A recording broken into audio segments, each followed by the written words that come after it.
আমি, আমার মা, বাবা ও ছোট ভাই বেড়াতে গেলাম কেরালাতে। সেখানকার ভাষা বোঝা আমাদের বাঙালিদের একটু অসুবিধাই ছিল।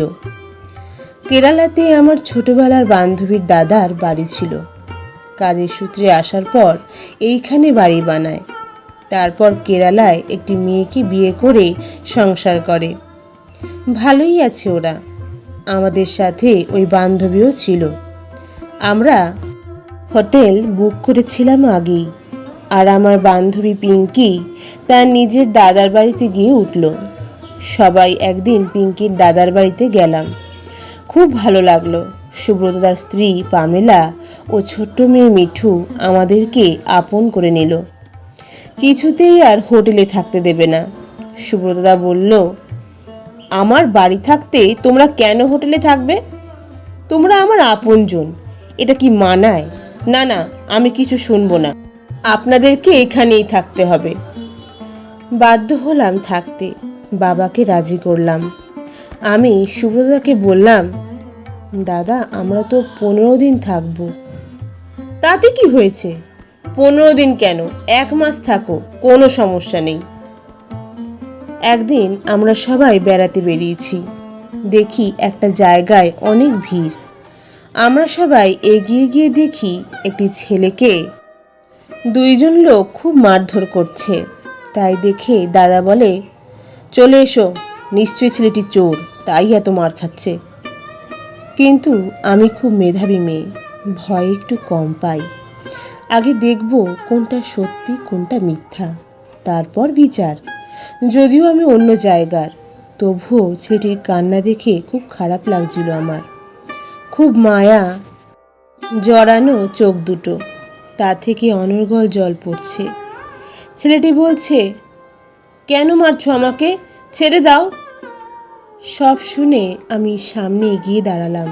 দেখি সবাই দেখছে, কিন্তু কেউ ঠেকাচ্ছে না।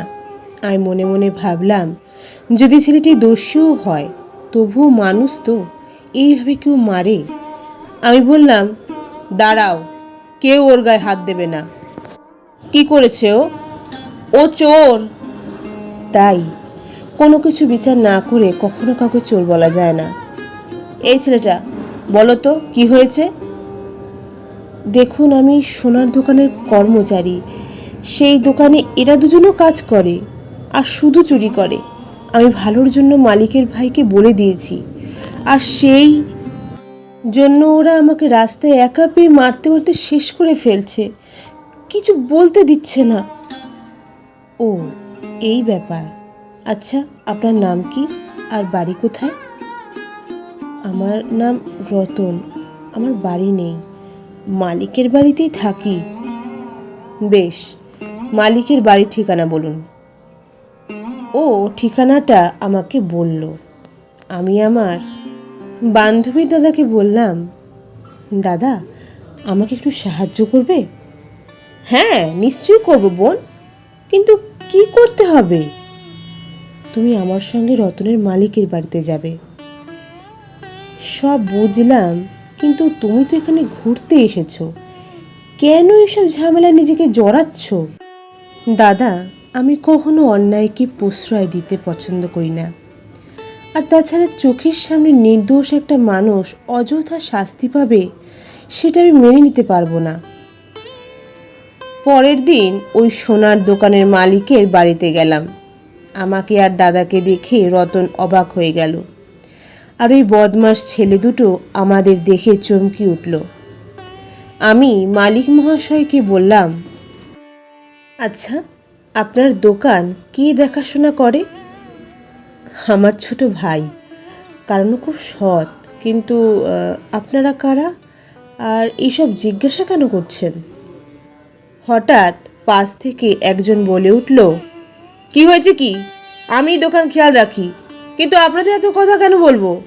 এসব জেনে আপনাদের কি হবে? আর এখানে এসেছিনি বা কেন?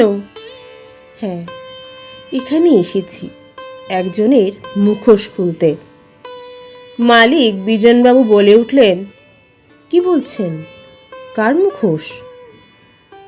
বিজনবাবুর ভাই শশীবাবু বললেন, আরে ছাড়ো তো দাদা, কে না কে এখানে এসে যত আজে বাজে কথা বলছে। আমি রতনকে বললাম, কি হলো রতন, চুপ করে আছো কেন? সত্যিটা বলো, আমি আছি, কেউ তোমাকে মারবে না। কেন, কে মেরেছে তোকে? আপনার দুই কর্মচারী, বিল্টুদা আর মানিকদা। জেঠু, ওরা তোমার সোনার জিনিস চুরি করে, তারপর বাজারে বিক্রি করে, আর লাভ তোমার ভাই নেয়। কি বলছিস? হ্যাঁ জেঠু, সত্যি বলছি, তোমার ভাই একটা চোর। আমিও জানতাম না। একদিন রাতে ওদের দুজনকে চুরি করতে দেখে আমি তোমার ভাই শশী কাকুকে জানাই, আর শশী কাকু ওদের দিয়ে আমাকে মেরেই ফেলছিল। এই মেয়েটি যদি না থাকতো মরেই যেতাম। সব শুনে বিজনবাবু পুলিশ ডাকলো।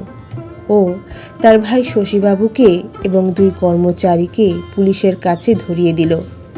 তারপর নতুন কর্মচারী নিয়োগ করল। যখন আমাকে বিজনবাবু ধন্যবাদ জানাচ্ছিল, দেখলাম রতনের চোখে জল। তাই দেখে আমার খুব খারাপ লাগছিল। আমি রতনকে ডাকলাম। অমনি রতন বাইরে বেরিয়ে এলো। আমি বললাম, রতন, আমার বাবারও সোনার দোকান। তুমি যদি সেখানে কাজ করতে চাও তবে আমাদের সাথে আসতে পারো। তুমি কি যাবে আমাদের সাথে? রতন এক কথায় বলল, হ্যাঁ যাব প্রিয়া ম্যাডাম। তারপর রতন আমাদের সাথে বাড়িতে এলো। খুব সুন্দরভাবে ও আমার বাবার দোকানের হিসাবের দিকটা খেয়াল রাখত।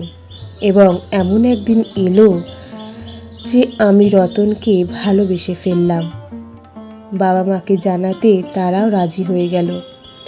একটি বিশ্বাসী ছেলে হলো আমার জীবন সাথী। বন্ধু সবাই, যে সৎ তার ভালো হবেই, আর অন্যায় কোনো দিন চাপা থাকে না, প্রকাশ পাবেই। ধন্যবাদ। গল্প রচনা শ্রীমতী নন্দিতা দাস। জয় তারা, জয় বাম।